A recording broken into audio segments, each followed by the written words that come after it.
hot Wednesday morning in Washington, D.C., protesters are moving down Pennsylvania Avenue away from the White House to Capitol Hill, where they're hoping to bring their message to lawmakers. I'm tired of the injustice, and I'm going to be out here every day that I can be out here and make sure that my voice is heard by every last person in this group, and make sure that Trump knows that what he's doing is fucking wrong. Why do you think this moment might bring change? We're just seeing a little more united.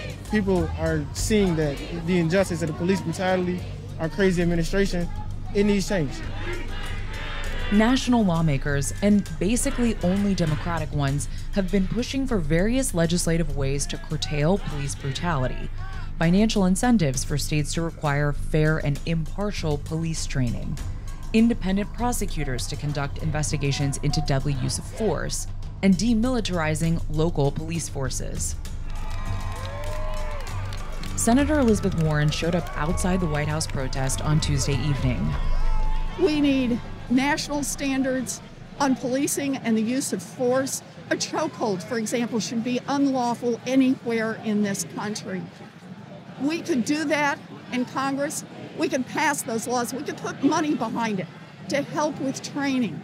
And we could put money behind it to say that police departments that don't meet standards are not going to get help from the federal government.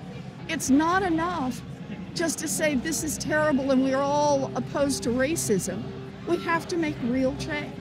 Do you think your Republican colleagues in the Senate, are you hearing from them that they will support legislation that will reform police practices? Not yet.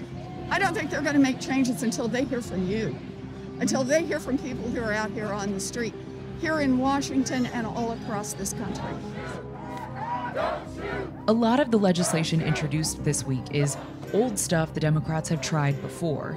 None of these attempts have passed because Republicans, the quote, law and order party, have blocked them.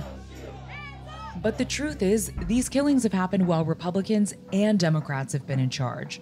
The Obama DOJ made police reform a signature issue, but the number of fatal shootings by police didn't budge. The question now is, in the face of massive nationwide outrage, will lawmakers finally do something about it?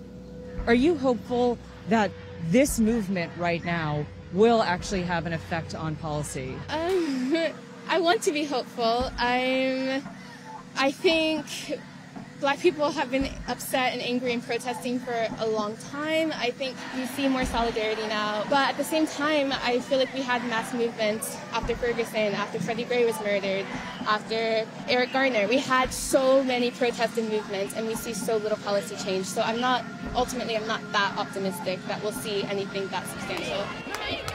If a lawmaker is not voting to change policing practices, listening to protests like this, should they be voted out of office? That person should have never been in office. And yes, if they're not doing their job, they shouldn't be able to be in that position.